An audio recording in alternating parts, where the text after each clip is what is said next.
Not very hard, is it? Turn to are the people we care and trusted our whole lives. The beginning. 5 Philippines, a violent change hit the soil of a major power. Oh, come on, Ross, you know the stories. They want ours. What? You have no goddamn Forest for the trees, shall we? Our allies. Then where is Fury? Compared to this. More. Other than you.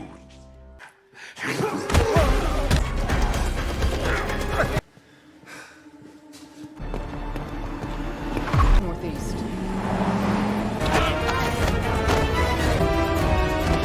Look out!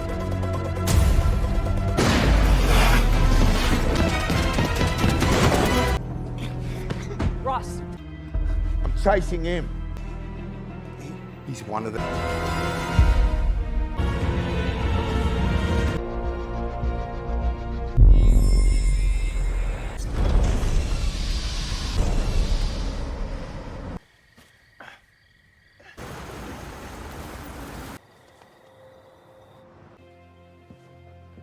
I plan.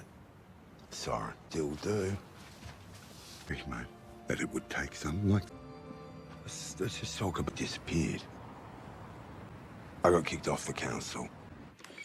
Gravik is now plants on Earth. But here's the thing.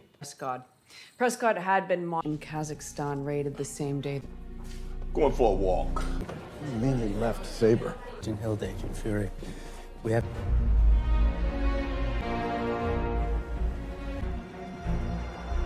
Is that? This is so exciting. You just have me extraordinary Wonderful. fetish that you've been... Make yourself at home, Fury. Or nothing at all. throw you. Is that why you came down from your space station? Years ago. Doesn't ring a bell. Rather old Nick Fury. I know the nature of this threat. Of seeing Gravik and his rebels coming. I'll have one of my thugs drop you back at the safe house.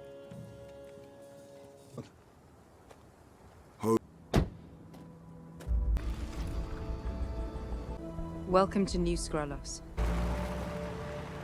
I don't know. Drink Skrull wine, wear Skrull.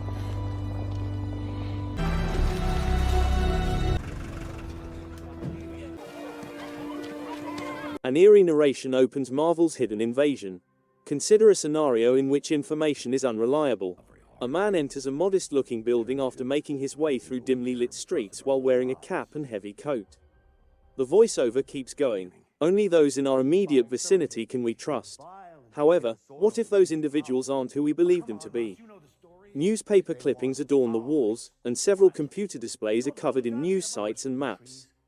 Agent Prescott appears to be the one providing the unsettling narration within. Prescott is agitated and perspiring as he discusses the recent 5 international terrorist acts and how he believes they are all related. Unconvinced, Ross questions Prescott's belief that the same individuals are behind everything. Prescott responds, "Not people, Skrulls. S.H.I.E.L.D. has been aware of Skrulls, a race of shape-shifting aliens, for 30 years, but Ross claims that there are very few of them on Earth. He needs more than theories if he intends to present this to Nick Fury." Prescott gives Ross a tablet containing information on a further attack, one that will, in his opinion, set the world on fire. Prescott discloses that he ceased to submit reports because he was unsure of his reliability. Well, except from Ross, of course. Prescott casts another suspicious, anxious glance at Ross. Prescott assaults Ross when he claims he'll take the info to Fury. During their struggle, Ross shoots Prescott before he suffocates him. Ross disappears into the road. Aware that someone is after him, he requests an excerpt. He is instructed to go to the metro station by Agent Maria Hill. A man who is yelling in Russian behind Ross is running. In desperation, he leaps from a building's roof and lands in front of Hill's vehicle. As Ross, wounded and dying, crawls across the floor, she instantly lifts her revolver and fires at the man who is pursuing him. His assailant complies and transforms into Talos, a Skrull that Hill is familiar with. When she questions him about Ross, he responds that he is one of them and not one of his.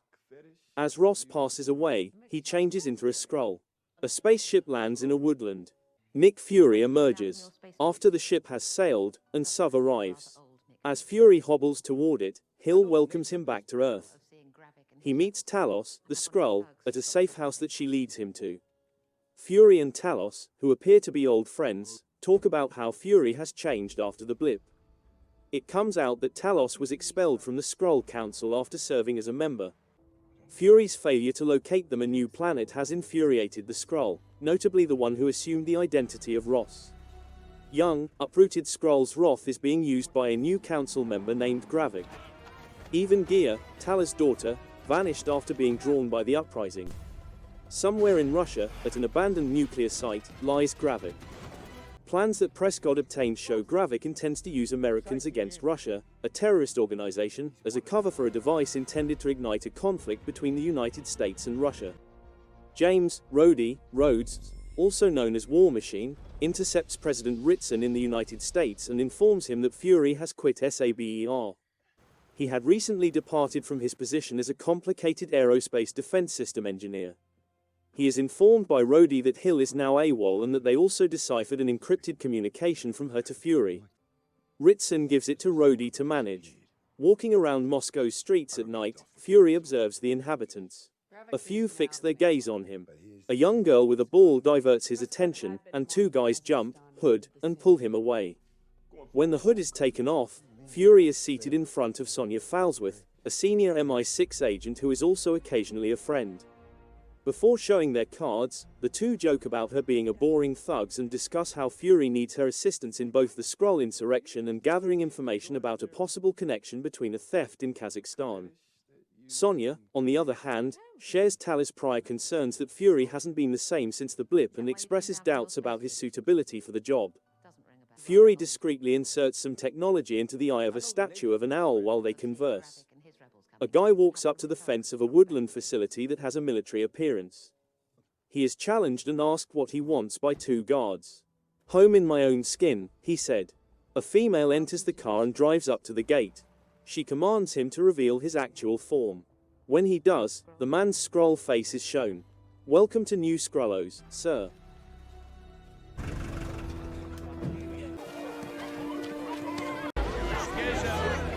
Oh, yeah? What's that?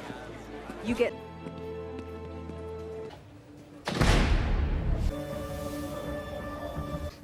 In my own skin. It's against Russia.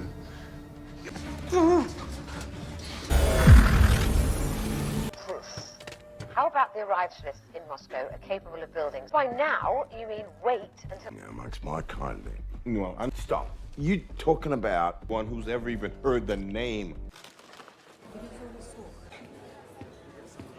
Dog walks with a limp, can barely see. Until Earth is ours.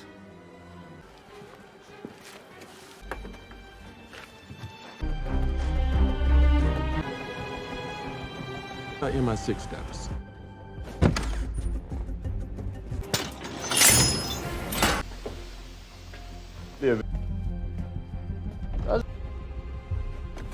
To call it another time, I'm late for an appointment. Agent Keller, anything in our file? It's two. So, how about dirty? Nobody gets two.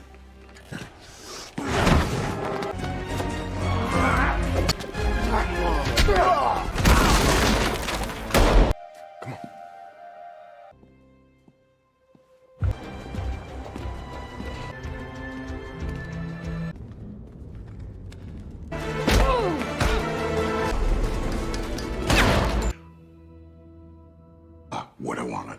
Mom doesn't know what. Just give me the ball, please.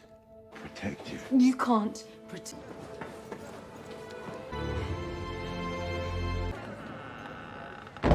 Бери сколько хочешь. И пиво миллиардина. How? You tell the truth during our chess game. And, See, that's your lack of contact over the past few. You were never the same.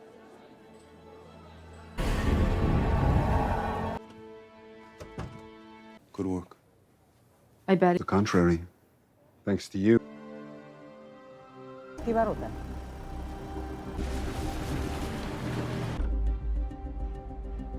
A risk You have one chance to save. for tomorrow.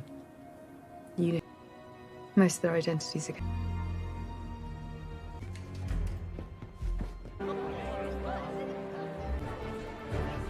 I got.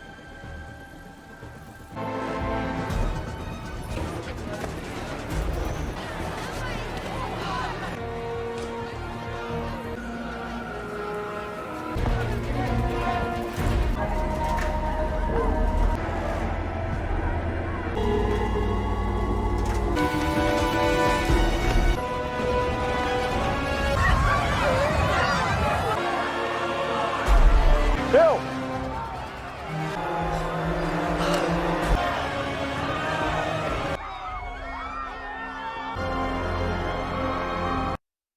The woman questions him in the car. Beto is his name. He is unable to recall when he last had food.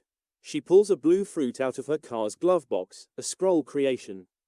In New Skrullos, they cultivate only Skrull crops and consume only Skrull wines. She assures him that the risks he took to get there were worthwhile. The lady leads Beto farther within the institution. She is Gia, Talos' daughter. They pass a lot of Skrull, including kids who are playing. She informs him that they currently number 500. She says no when Beto asks whether he has to be a part of the resistance. Those who choose to avoid conflict remain within the facility. However, fighters are paid by Gravik, are allowed to depart, and maintain their human bodies to make them more difficult to find. When they eventually arrive at a locked door, Gia urges Beto to wait. What's behind the door, he wonders. Win, she informs him. There is a huge line of people tied to equipment outside the entrance. A recruit warrior is kneeling, while a group of Skrulls are waiting nearby. Following his repeated declaration of his desires, home in my own skin, the Skrull is shown to be a member of the terrorist organization Americans Against Russia. He turns to take the man's face. Subsequently, the terrorist is restrained by forcefully strapping him to a machine, and the Skrull steals his consciousness. Thanks to the spy technology Fury put in Sonya's office, Fury, Talos, and Hill are back in the safe house watching a projection of a conversation she is having. She is certain that Fury would not have made a comeback if the Skrull danger was not serious. She thinks that the bomb the rebels are going to use can only be made by a small group of individuals in Moscow. Vasily Poprishchin, a former Chechen rebel, is her pick. He owns a Moscow gallery. There's an argument between Talos, Hill, and Fury over going to the gallery and rendering Sonya's agents helpless. Talos worries about doing damage to Sonya's family. Ultimately, Fury prevails. He claims that Gravik believes mercy to be their weakness. It's time for Talos to disprove him. Gia observes a meeting between Gravik and Pagan in a cafe.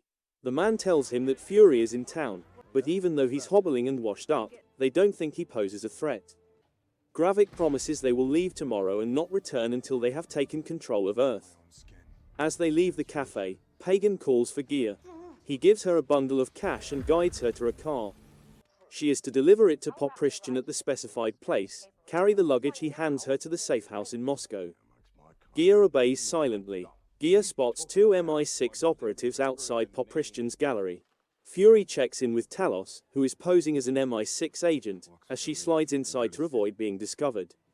After neutralizing the other, he assures Fury that all is well. Gia approaches Poprishchin with the money inside the gallery. Fury and Talos come around the back of the gallery as she makes her getaway with the goods he gave her. Poprishchin wonders what their desires are. Some really good responses, replies Fury. Meanwhile, Hill gets out of the SUV outside. She informs Fury that she is strolling by on foot after spotting someone of interest. Poprishchin returns to the gallery and continues to be unhelpful. Fury is enraged by his repeated falsehoods in response to their inquiries. Poprishchin identifies Talos as a Skrull when he intervenes and roughs him up a little because he is also a Skrull.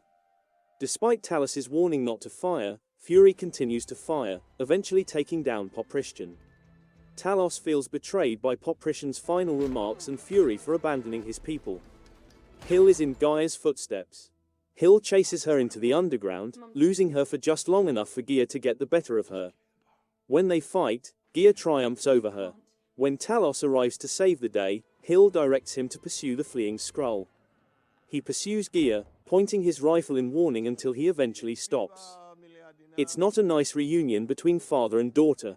Talos urges her to turn over the explosive Poprishchan gave her, slowly lowering his rifle. She declines. Her mother passed away, he informs her, and her final words were, "Find Gia." Though clearly shaken, Gia is subdued by her and makes off with the explosives. When Gia comes to a secret entryway, she stops and sobs. Fury walks into a Moscow pub and goes to the rear to meet with Hill. They converse while playing chess. Hill poses frank queries about his motivations for leaving and returning to Earth. He eventually responds. There was a religious crisis he had, but it followed him. He owes Talos for that as well. He doesn't respond when Hill asks if he owes anything to anybody else. She acknowledges that she doesn't think he's ready and that she doesn't think he's the same since the blip. Before someone gets injured, he should be certain. Later on in the evening, Fury is seen by himself, reflecting on the blip while seated on a metal bed. Gia delivers the device to Gravik at his office. She informs Pagan that she was being followed, but she withholds her father's identity. He rejects her suggestion that they call off the strike. They have the bait, thanks to her. A middle-aged Russian woman later calls for a cab. Once inside, she is driven off. She transforms into Gia by the time the cab arrives in a secret alley, and Talos is the driver. Although he's glad she came to visit him, he doesn't hold back when he says that she worked for the people who killed her mother. She informs him about the attack, indicating that it will take place tomorrow, that Gravik has at least 100 operatives, and that there will be 3 couriers in addition to herself. She is clearly distraught. She'll use infrared spray to label the bags. The attack site is marked out by Talos, Hill, and Fury the next day. Thankfully, Gia has tagged the bags with infrared as promised when they finally locate her. Following the exchange, they trace the luggage and divide up to pursue the other couriers. There are many of people enjoying Unity Day in the bustling square. The girl with the ball, who Fury saw before being taken in by Sonya's goons, suddenly confronts him. She transforms many times as she takes Fury across the square. She belongs to the Skrulls. When Hill and Talos go to the messengers, they discover the bags are fictitious. Just in time to witness the Skrull's ultimate form, Gravik, Fury manages to catch up with him. Though it's too late, Fury lifts his rifle. Lifting his hand, Gravik pushes a button to set off the bomb.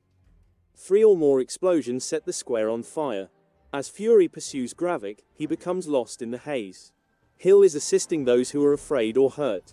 She approaches him after he yells at her, at least that's what Hill believes. Fury shoots her in the torso without saying a word. As the real Fury realizes he's ahead of him, he chases, but a further explosion occurs. Fury glimpses for a moment that the other person was, in fact, Gravik, but he vanishes once again into the mayhem. Hill chases after Fury, but it's too late for him to save her.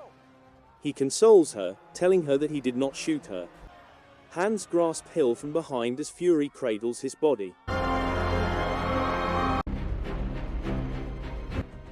You say this is deception. I just want to talk. There are thousands of us separate. They need the wrong home.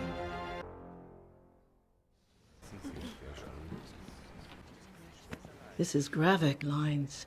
Piloted a ship. Sure they did. It's been a rough journey. An hour. This. Ever since a serious threat. And I. While you worked.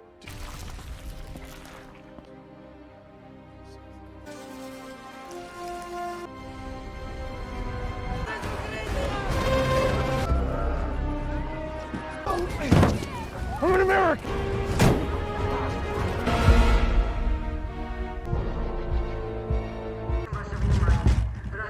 Американец. В поезде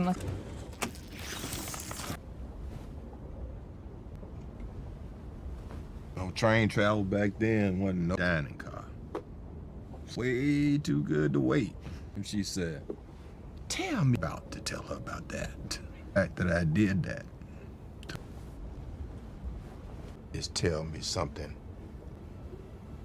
Tell me something. All of us. In Emperor George's colony. But what would you have done? This ain't about me. In the first flashback, Nick Fury informs us that he has been working behind the scenes at S.H.I.E.L.D. for 6 years.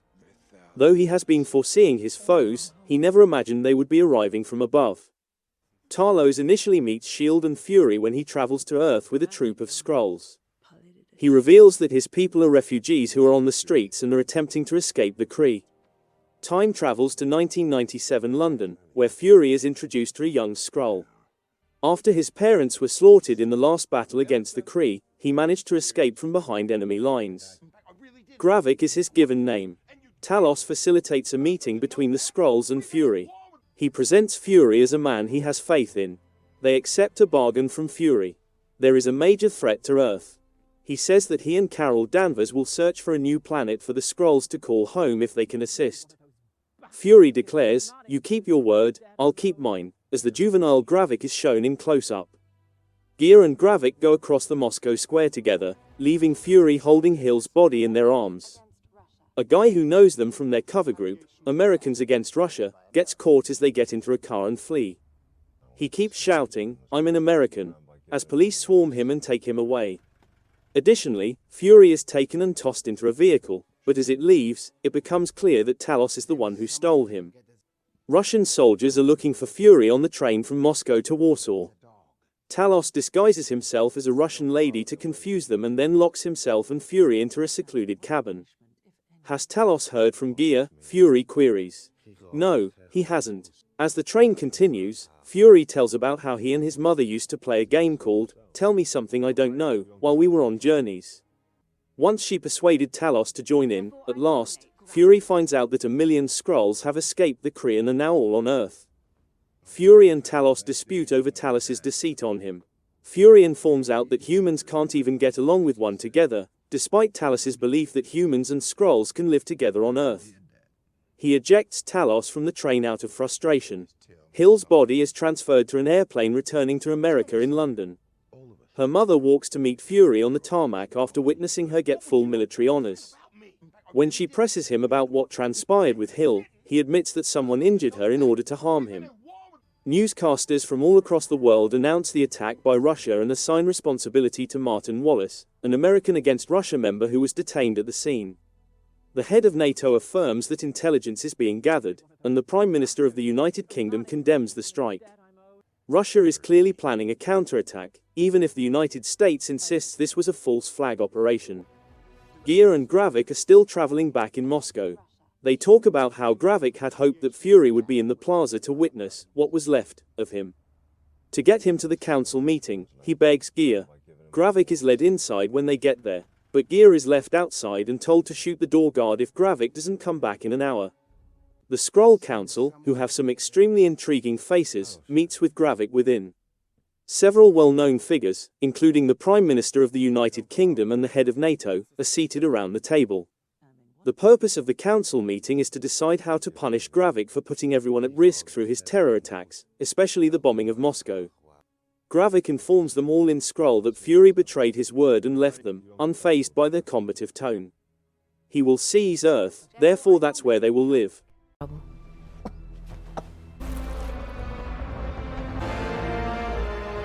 Homeless refugees because we will not support your war. You'll not be armed. All of our people and our future. I know, but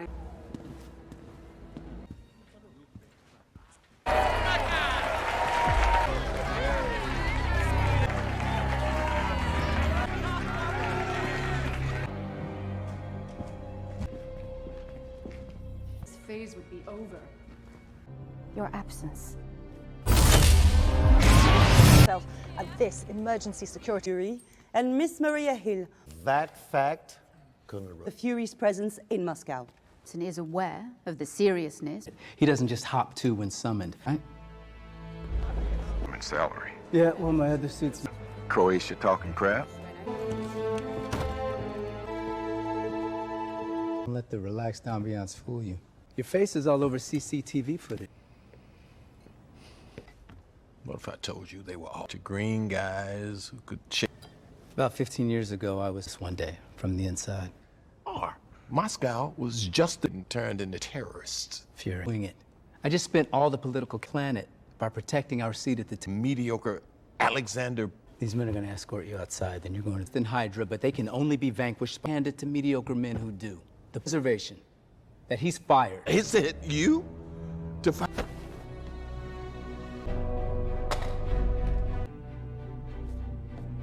When Fury tells Rhodey about the invasion, he thinks it's a bad idea for them to call each other friends. When it becomes clear that Rhodey doesn't want to assist since it would be too political, the two dispute.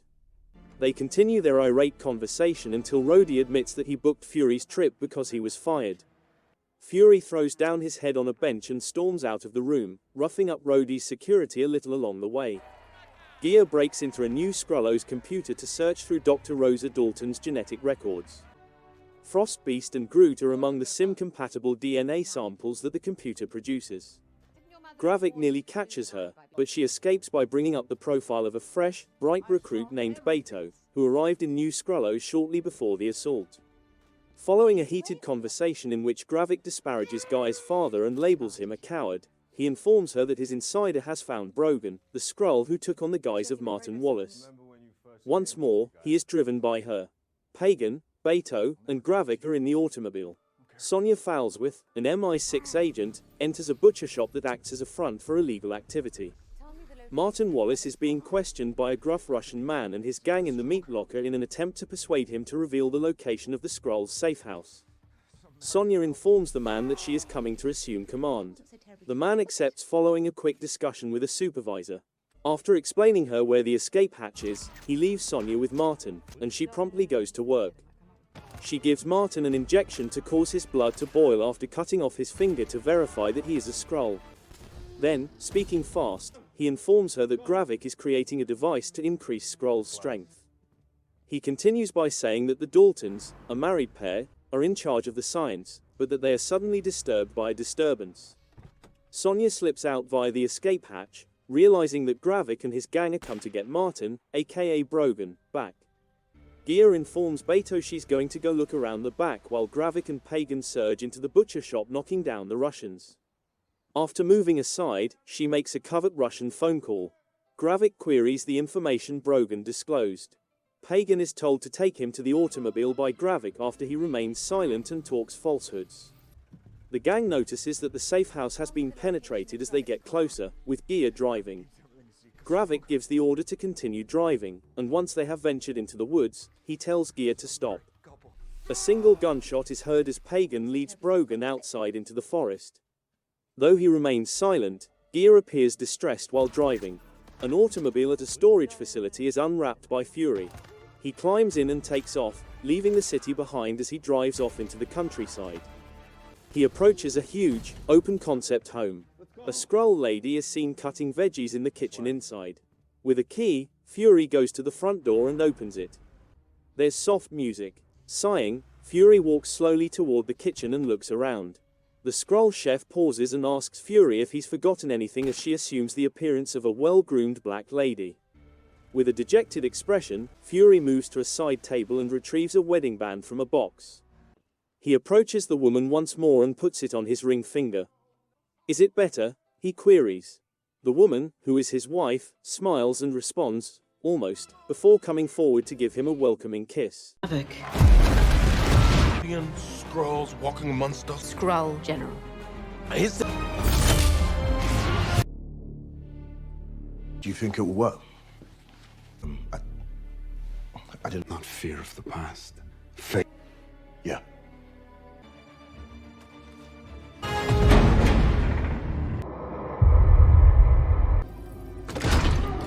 Told you I had a plan for taking Earth. We changed powers. And while they're at each other's throats.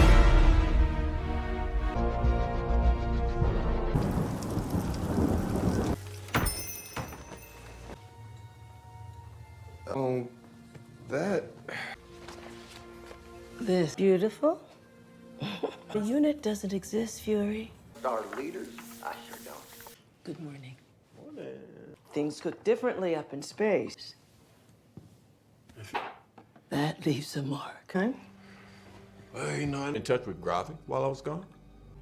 I wept on your pillow. Go back to the way me. Don't ignore it because of me. So. And be Beto in the car. I'm a good liar.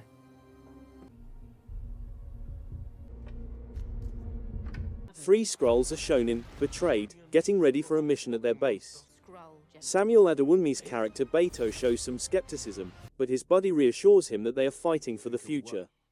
Every one of them is given a dossier including an image of a soldier. Gravik, Kingsley Ben-Adir, is taking in his machine in the meantime.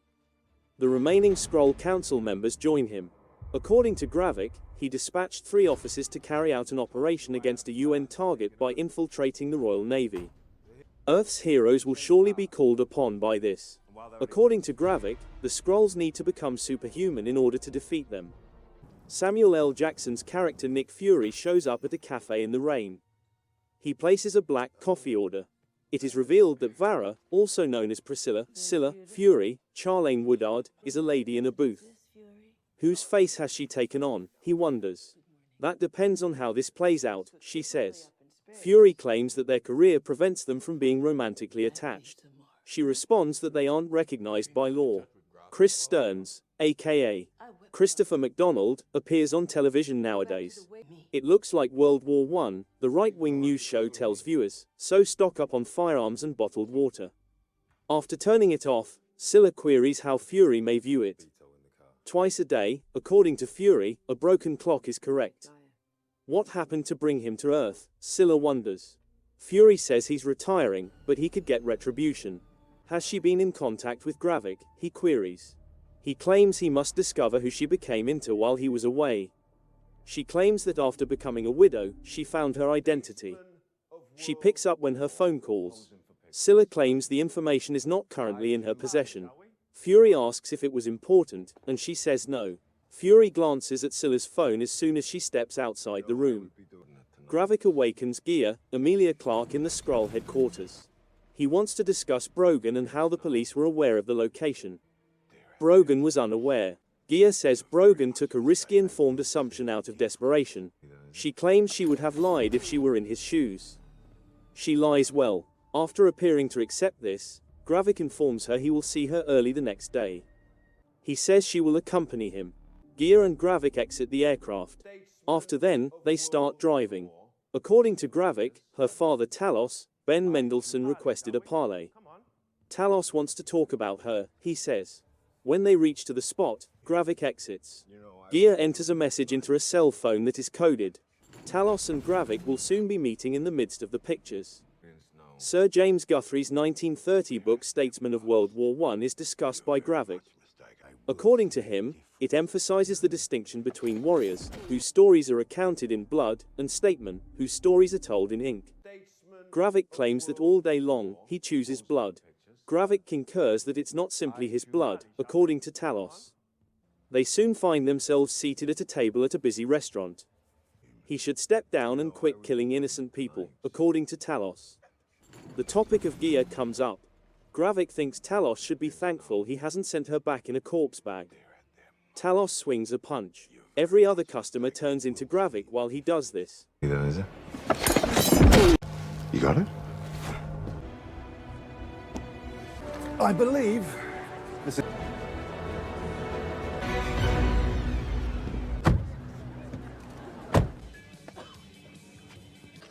I was, mate. Just lost up in here and asked me for help. Skrull was high up in the U.S. government. Got a line on a Skrull that's up in the, use your...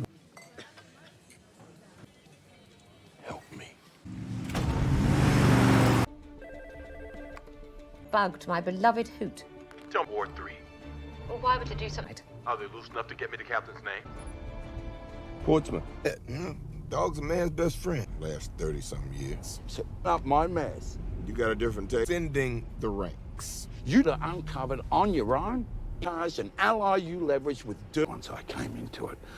And with you the first time. We did that wave. Let her hear you say that.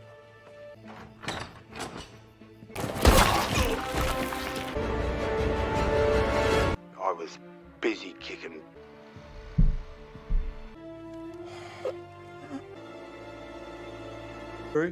No problem, Talos. You're obliged to strike.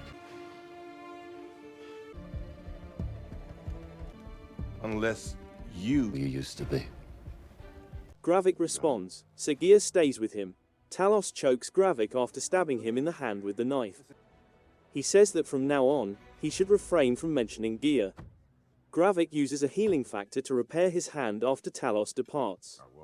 Talos runs into an unknown person outside. A phone lands on the floor. He receives it back from the stranger. Gravik goes back to the vehicle. Talos is having dinner in a tavern soon. Fury approaches him. Talos claims that after their conversation the day before, Fury has a great deal of arrogance to beg for his assistance. According to Fury, he presently resides in London and has a line on a dissident Skrull with high government rank. What does Fury want from him? Talos asks.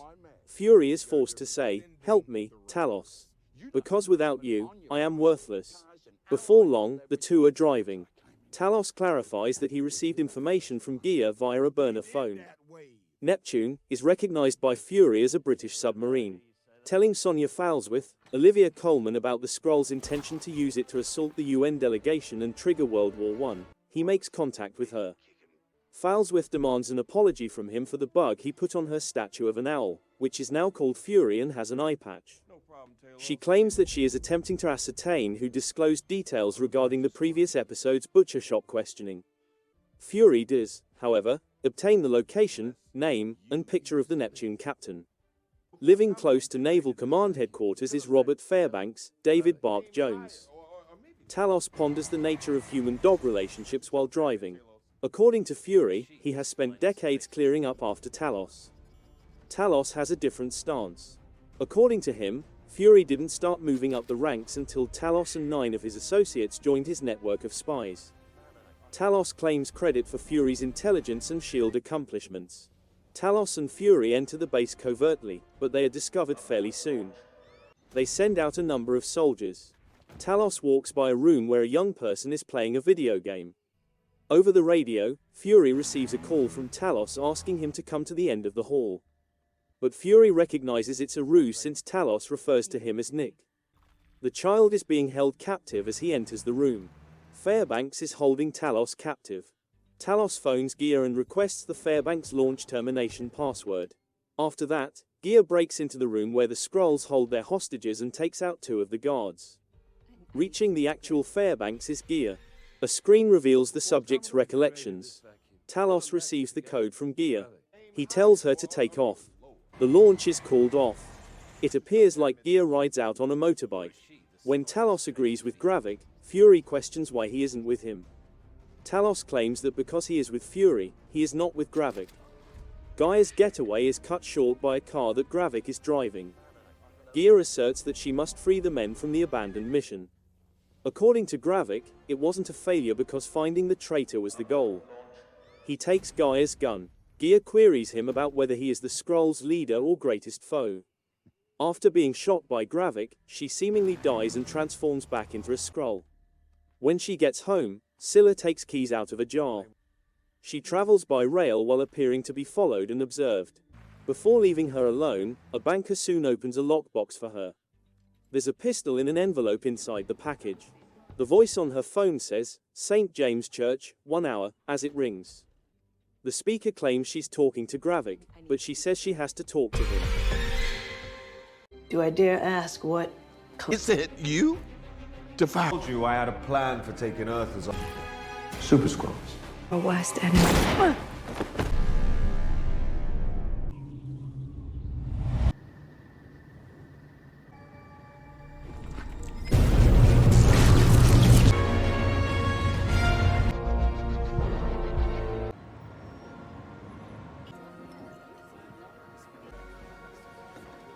All the news coverage of those guys. What if it was someone you... Understands that the I mean, some of his poems. Did you get what you... Beloved.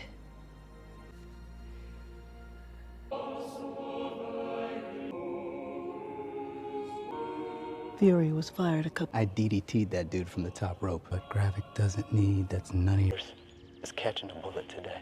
Or the old Fury. Kill him. Yeah, I'm going to. Yes, sir. Hey. forced you into this. From you. And it works. And we have a and secure and the people without a planet. Episode 4. The start of Secret Invasion's 4th episode is a relief. Gia is not dead. In a sense, her resurrection has something to do with the clandestine apparatus that Dr. Rosa and her spouse are constructing deep within the nuclear plant Manners.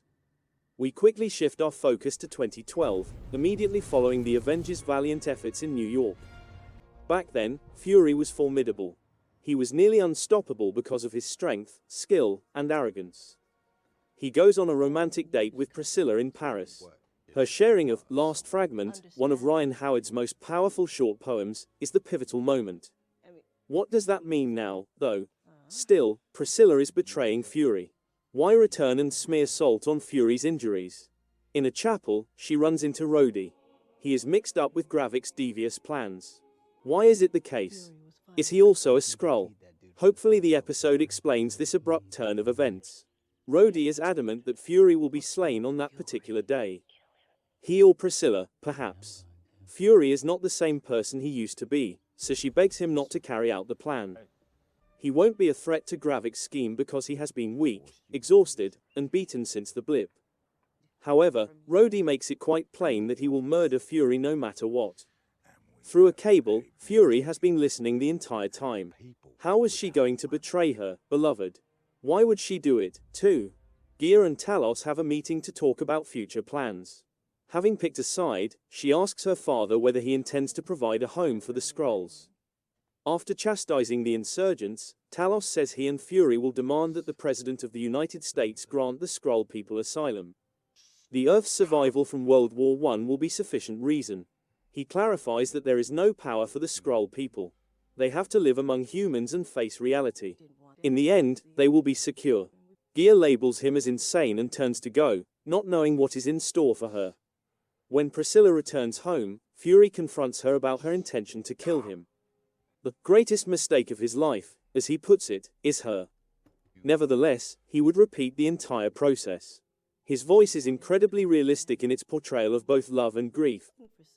Me that it would be just a matter of hours. Fall in love. She wanted, which I did. 3.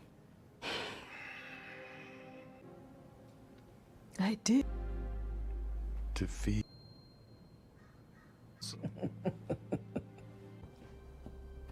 Would you have?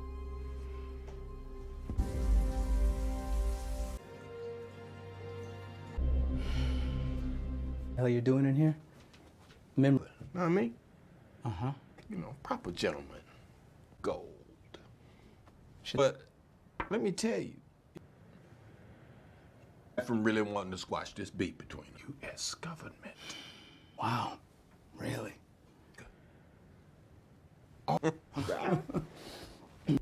Oh, that's bad. Fence. No, Your Honor, that's not me. That's all the copies that I made under wraps. This is fire. Now,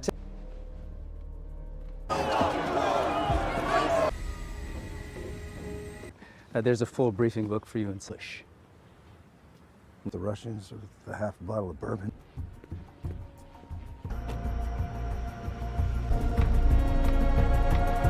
Citadel is in position number.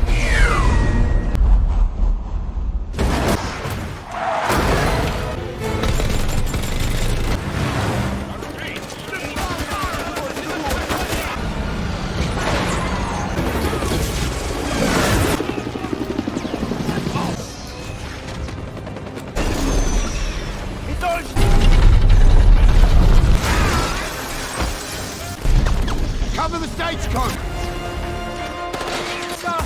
Fury? Barbara!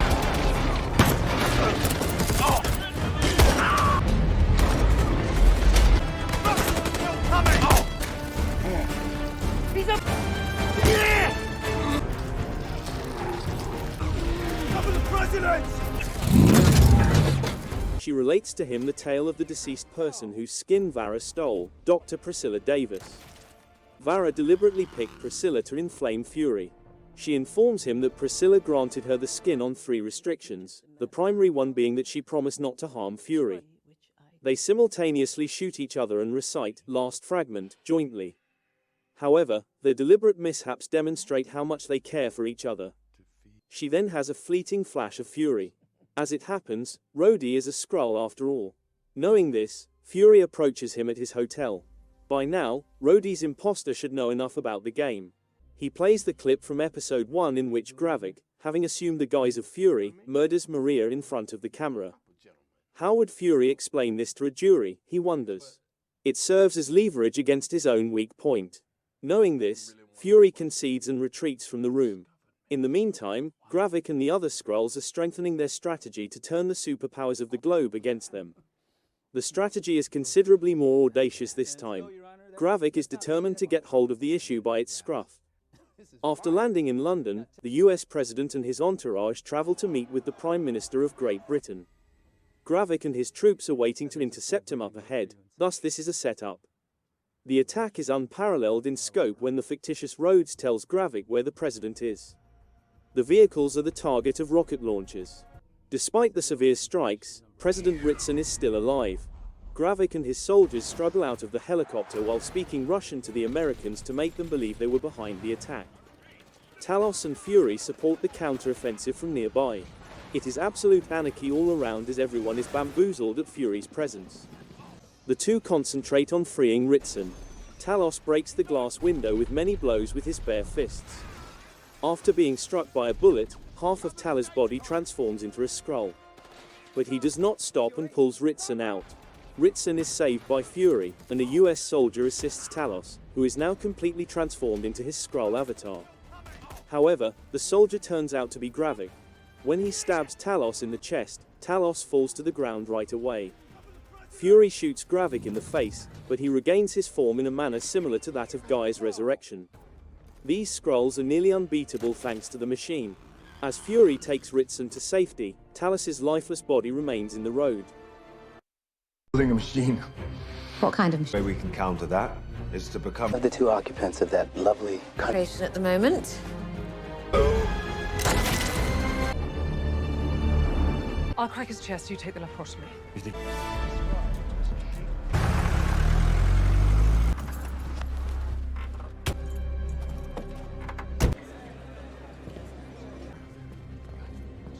Our war is yet to be set in motion. You had another chance to kill locations you provided. To fight my direct order. Keep Ritson alive. And that they must all be. And if we don't get what we want, people just giving out classified information, lock the... Fury's just very excited to see me.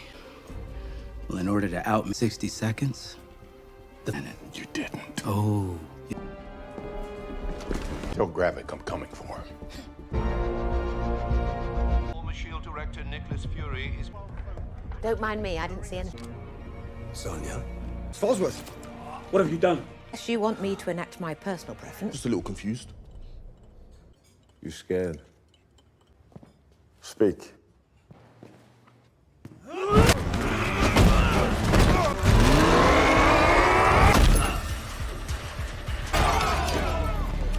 What a monster! Episode 5. President Ritson is taken to the intensive care unit at the start of Secret Invasion's 5th episode. Do not trust Rhodes, Fury murmurs in his ear as he suffers severe injuries. He keeps an eye on Ritson and sits outside the room. Pagan, meanwhile, is skeptical about Gravik's ability to lead. The head of the new Skrullers scheme was foiled, and Fury was not killed when he had the opportunity. It is revealed that Gravik is after the Avengers' DNA, which Fury is presumably hiding somewhere.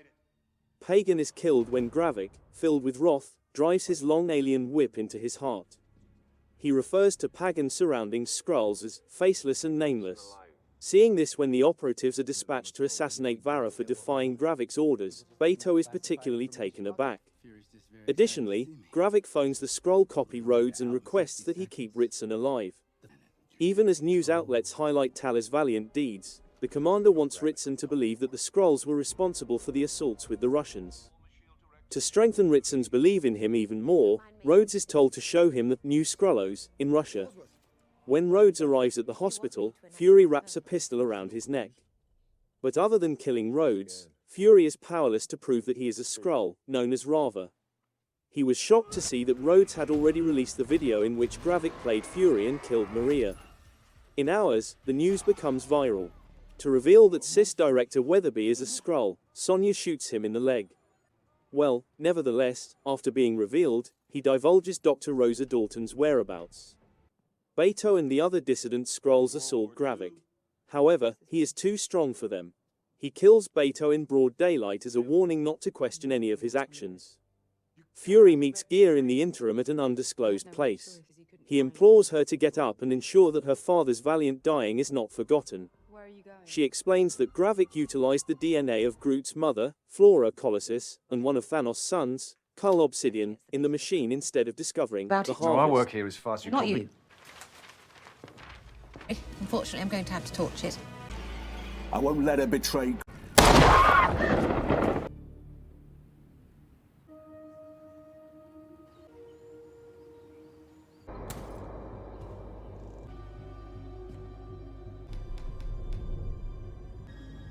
I'm Gaia. How you feeling, Mr. President? Yeah, I saw. England is 100% behind. That's exactly what a Skrull invasion. I was wondering when you were gonna come. I got a deal for you. If I don't get what I want. Interpol Red Notice. Wow. Yeah, that's been moth. I wonder. Try and get it now. Mourners.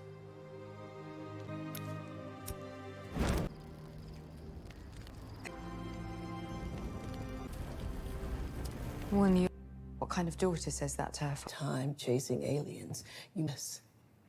And yet you decide with Fury. With Fury, the three things he valued most: and kiss his skin. Of course you did.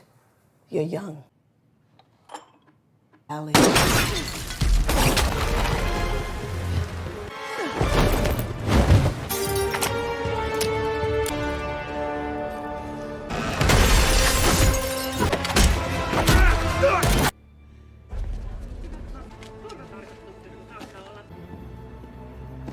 What about the rest of you? That's the newer version.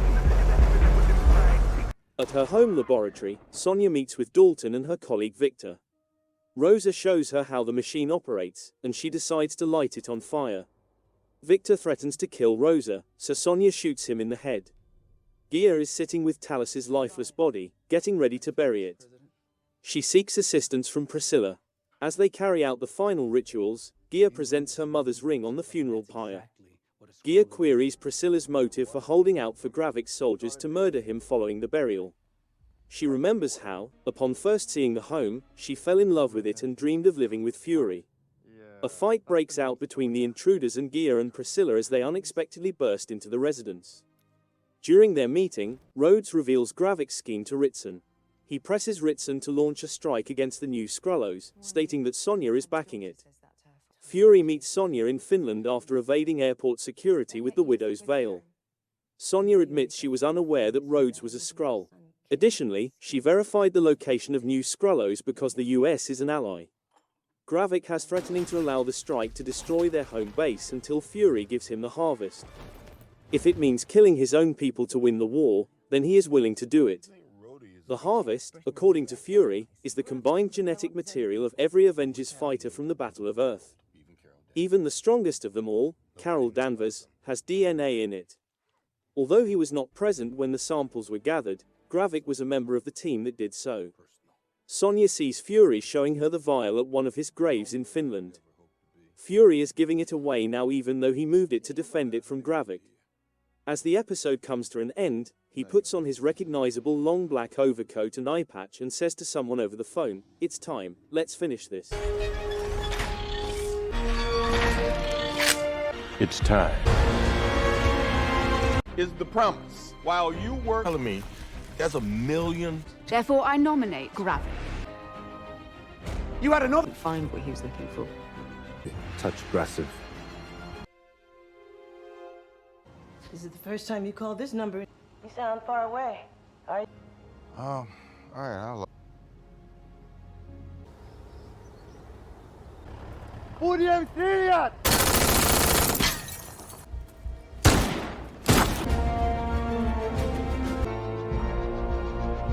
focused on honing your response.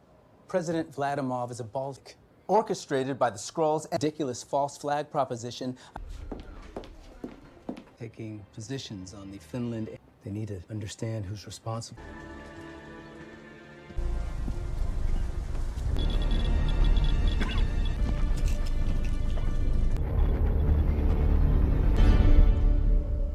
Right for you.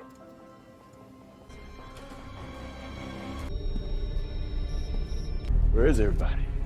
Locked, ain't it? No more protection for you. Sweep every... You see these... Fury, tell me you got a backup. Recognize this skin. Wow. You don't even...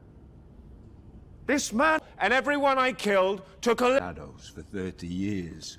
Fury, you put us out to work, is the promise. Priscilla returns to the damaged remnants of her and Nick Fury's home at the start of the story. Skrull blood is still splashed all over the walls. Fury hasn't phoned her number in years, so she puts down the bag she's carrying to answer the phone. It's not very comforting when he admits that he has called the number several times but hasn't clicked send. The pair doesn't communicate much, if they can still be considered that. He is unsure of his return plans and would not disclose his whereabouts. After telling her to take care of herself, he ends the call. Two uniformed Skrull guards are seen outside New Skrullos, trying to flag down an oncoming vehicle. They warn by firing into the air, but the automobile keeps going.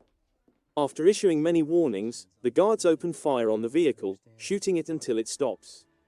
The automobile is vacant when they get closer. Just a few seconds after they realize it, a concealed sniper takes them both out.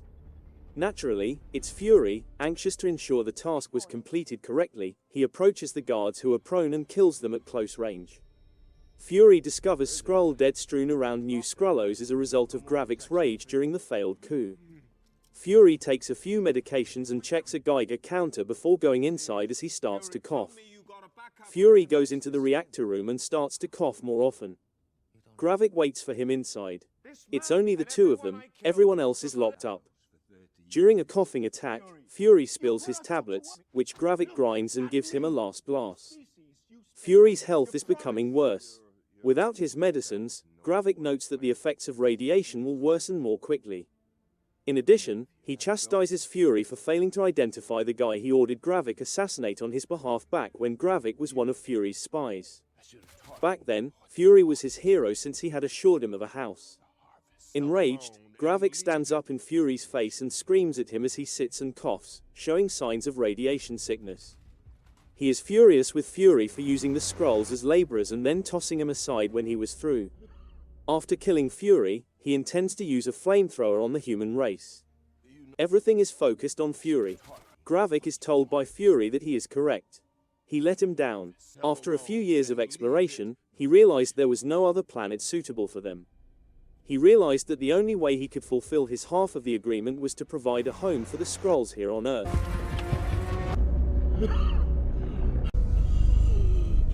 In the doors, you really are a Skrull.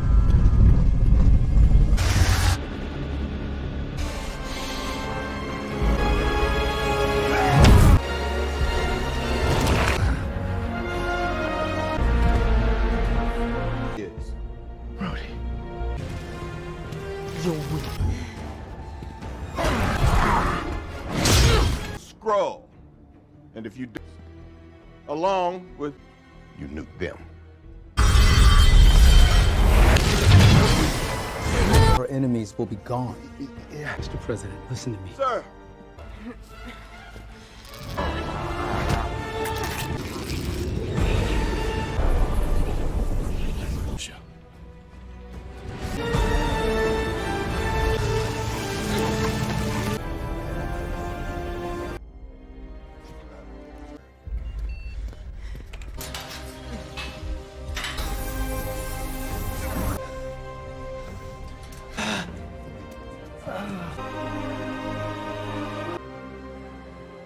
I'm presenting to Congress for immediate emergency.